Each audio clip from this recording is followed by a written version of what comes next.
अभी हाल ही में group D के रिजल्ट आए हुए हैं और बहुत सारे बच्चों ने लगातार तैयारी करी। तरीकों से हम इन चीजों को लेकर चलते हैं। एक वो कमेंट्स आते हैं जिसमें ये चीजें लिखी रहती है कि सर मेरा सिलेक्शन हो गया, बड़ा अच्छा लगा है, आपकी कृपा से हो गई है, पढ़ाई से हो गई है, बहुत सारी चीजें होती हैं। जो दूसरे कमेंट्स होते हैं जहाँ पे ये चीजें होती हैं, आप देख भी सकते होंगे कि वो हमेशा ये बात कहता है कि सर इस वजह से मेरी जिंदगी बर्बाद हो गई कि मैं ये परीक्षा पास नहीं कर पाया, मेरी जिंदगी बर्बाद हो गई, मैं ये चीज नहीं कर पाया, अब मैं आगे क्या करूंगा। और वो ये बात कहते हैं कि अगर मैं ग्रुप डी नहीं निकाल पा रहा हूं तो लोग ये कह रहे हैं तुम आगे कौन सी परीक्षा निकाल पाओगे, ग्रुप डी तो सबसे छोटी एक हिसाब से परीक्षा होती है, अगर तुम ये पास नहीं कर पाए हो तो तुम आगे कौन सी परीक्षा पास करोगे। ऐसे आपके भी मन में सवाल होंगे कि एक्चुअली में जब हम ये चीज नहीं कर पाए तो क्या वाकई में हम जीवन में कुछ नहीं कर सकते।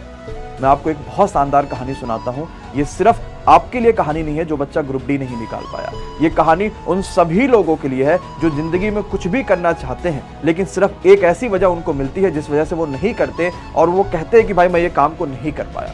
ऐसे बहुत सारे लोग हैं। हम ग्रुप डी के क्या है, एसएससी, सीएचएसएल, सीजीएल, हर परीक्षाओं के रिजल्ट आते हैं, उन सभी के लिए एक शानदार कहानी सुनाता हूं। आपको बड़ा आनंद आएगा, आपके रोंगटे खड़े हो जाएंगे और विश्वास मानिएगा ये कहानी आपके दिल में आग भर देगी। आप ये बोलोगे कि सर 2023 में मैं नौकरी लेके रहूंगा चाहे कुछ भी हो जाए। हम कहानी शुरुआत करने वाले हैं विश्व के सबसे बड़े शूटर कैरोली की।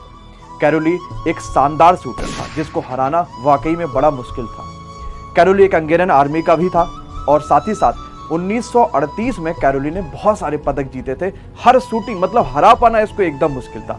आप में से कई सारे लोगों ने कहानी कैरोली की सुनी हो। कैरोली शूटर जब एक बार 1938 के आसपास आर्मी कैंप लगा था, उसमें जब ये प्रैक्टिस करवा रहा था तो अचानक से हाथ में जो हैंड ग्रेनेड होता वो फट गया।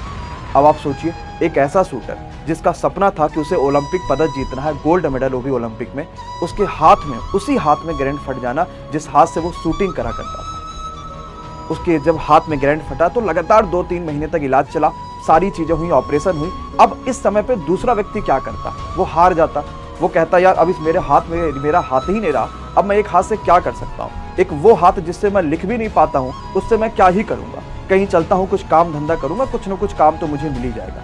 लेकिन नहीं, 1000 रीजन हो सकते थे आपको कुछ ना करने की, लेकिन एक रीजन चाहिए आपको जिंदगी में कुछ करने की, और वो था कैरोली के पास।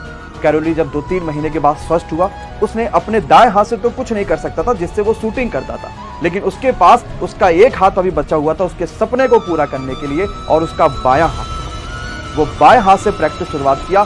सोचिए, एक आदमी जो बाएं हाथ से लिख भी नहीं सकता था, हम और आप भी अगर सारे काम अपने दाहिने हाथ से या सारे काम अपने बाएं हाथ से करते होंगे तो दूसरे हाथ से हम कुछ नहीं कर सकते होंगे, लेकिन उसने अपने बाएं हाथ से प्रैक्टिस शुरुआत करी और उस प्रैक्टिस, शानदार प्रैक्टिस उसने इतनी बेहतरीन करी कि उसके बाद 1939 में नेशनल चैंपियनशिप हुआ। और जब वो नेशनल चैंपियनशिप में पहुंचा तो उसके आसपास के लोग बैठे और कहे कितना अच्छा लग रहा है कि कैरोली जो विश्व का सबसे बड़ा शूटर था, उसके दाएं हाथ में ग्रेनेड फट जाने के बावजूद उसने बाएं हाथ से प्रैक्टिस शुरुआत, बाएं हाथ से उसने सब कुछ प्रैक्टिस किया, लेकिन फिर भी आज हम लोग का हौसला बढ़ाने के लिए वो आ चुका है। तो कैरोली इस बात पे हंसा और कहा मैं तुम सबका हौसला बढ़ाने नहीं, तुमसे कंपटीशन करने आया। सोचिए, वो व्यक्ति जो इतना बड़ा, इतना ज्यादा उसके अंदर दृढ़ निश्चय था कि उसने बाएं हाथ से कंपटीशन करी लोगों से और 1939 का नेशनल चैंपियनशिप वो जीता।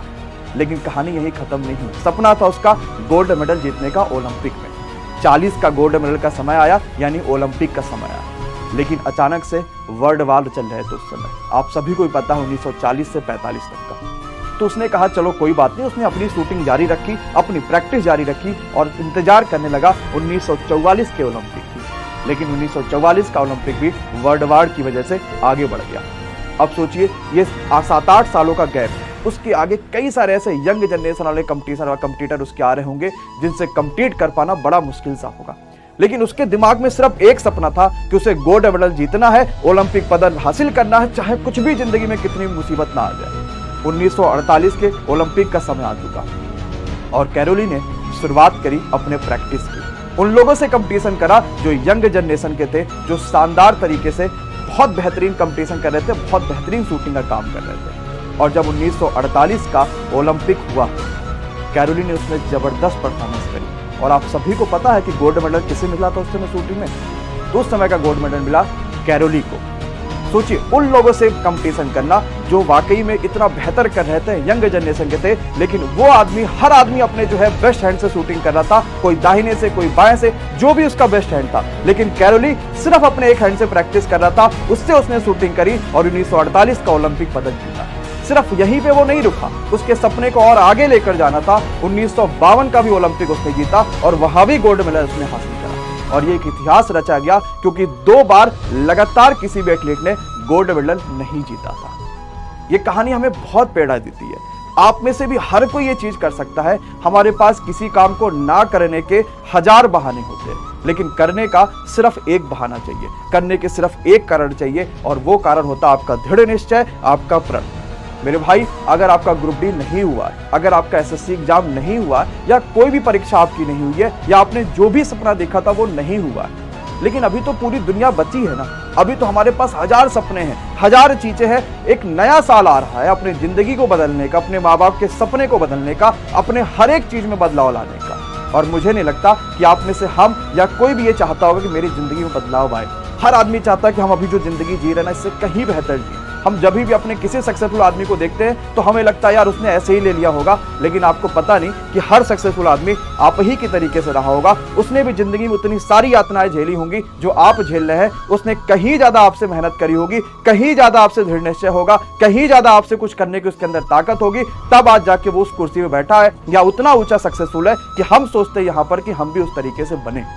तो आप सभी के लिए बस यही कहना चाहेंगे आखिरी में कि अपने अंदर दृढ़ निश्चय लाइए। नया साल आ रहा है, कुछ करके दिखाइए। आपके पास 1000 ऑप्शन है। आप CHSL की तैयारी कर सकते हैं, आगामी रेलवे की परीक्षाओं की तैयारी कर सकते हैं, कहीं और कुछ करने का सपना है वो कर सकते हैं, लेकिन बस एक दृढ़ निश्चय आपके अंदर होना चाहिए।